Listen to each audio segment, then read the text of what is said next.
नमस्कार दोस्तों, स्वागत है आपका हमारे चैनल पर जहां हम आप स्वास्थ्य के बारे में अहम मुद्दों के बारे में चर्चा करते हैं। आज हम बात करेंगे एक ऐसी समस्या के बारे में जिसने आपने सुना तो होगा पर आपको जानकारी नहीं होगी। वो है एजियोस्पर्मिया। तो सबसे पहले जानते हैं एजियोस्पर्मिया होता क्या है। What is एजियोस्पर्मिया? एजियोस्पर्मिया क्या होता है? इसमें आपका जो स्पर्म है वो बिल्कुल भी नहीं आता है या बहुत ही कम आता है।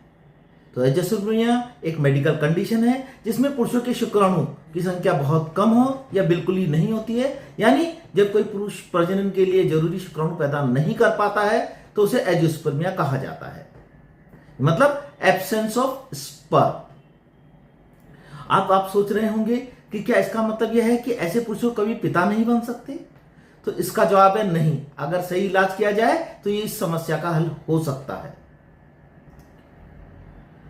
आइए अब जानते हैं एजियोस्पर्मिया कितने प्रकार के होते हैं, इनके क्या कारण हो सकते हैं। ये यूजुअली दो टाइप्स के होते हैं। एक होता है ऑब्स्ट्रक्टिव एजियोस्पर्मिया और दूसरा होता है नॉन ऑब्स्ट्रक्टिव जो एजियोस्पर्मिया। तो एजियोस्पर्मिया मुख्य रूप से दो प्रकार के होते हैं। ऑब्स्ट्रक्टिव जो एजियोस्पर्मिया, इसमें शुक्राणु बनते तो हैं लेकिन उन्हें शरीर से बाहर जाने में रुकावट होती है। यह आमतौर पर ब्लॉकेज या किसी शारीरिक समस्या के कारण होता है। दूसरा होता है नॉन ऑब्स्ट्रक्टिव एजियोस्पर्मिया, जिसमें शुक्राणु का निर्माण नहीं होता है। यह टेस्टिकल की समस्या, हार्मोन इम्बैलेंस या जेनेटिक कारणों की वजह से हो सकते हैं। अब अगर बात करें इसके कारणों के बारे में तो इसके कई सारे कारण हो सकते हैं, जैसे कि genetic disorder like Klinefelter syndrome, Y chromosomal microdeletion, या इन्फेक्शन जैसे कि मम्स का इन्फेक्शन, गोनोरिया का इन्फेक्शन या तापेदिक इन्फेक्शन हो सकता है। ये हार्मोनल डिसबैलेंस, इसमें टेस्टोस्टेरोन या अन्य हार्मोन जो ब्रेन से सिक्रेट होते हैं LH, FSH, उनकी वजह से हो सकते हैं। और कभी कभी फिजिकल इंजरी, टेस्टिकल में किसी तरह की चोट लग जाती है, उसकी वजह से हो सकता है। या अत्यधिक आप धूमपान करते हैं, शारीरिक परिश्रम बहुत ज्यादा करते हैं, तनाव में रहते हैं या शराब का सेवन बहुत ज्यादा करते हैं, उनकी वजह से भी ऐसा हो सकता है।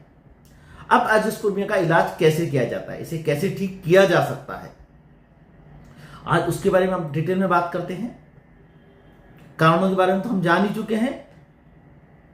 तो अगर आपको एजियोस्पर्मिया हो रहा है तो सबसे पहले अपने डॉक्टर से संपर्क करें। डॉक्टर आपके आमतौर पर कुछ टेस्ट करवाते हैं, जैसे कि सीमन एनालिसिस, हार्मोन टेस्ट और कभी कभी टेस्टिकुलर बायोप्सी भी करवाते हैं।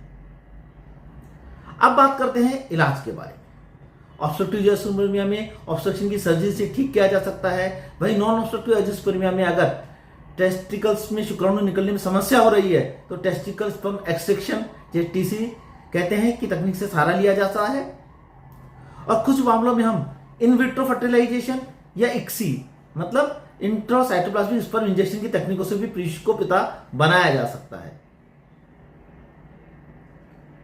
और अंत में क्या एजियोस्पर्मिया के साथ जीवन जीना संभव है? आइए इसके बारे में बात करते हैं।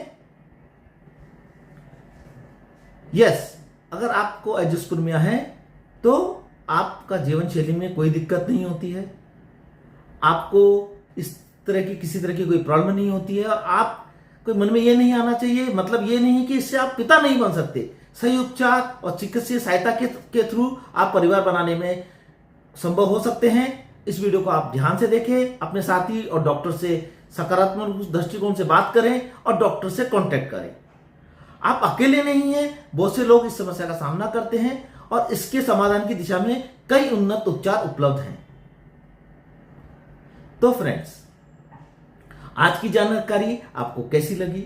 अगर आपको कोई सवाल है तो कमेंट बॉक्स में आप जरूर बताएं। इससे हमारे चैनल को सब्सक्राइब करें, बेल आइकन को दबाएं ताकि हमारी अगले वीडियो की जानकारी आपको मिल सके। Stay healthy, stay inform. धन्यवाद और अपना ध्यान रखें। नमस्कार।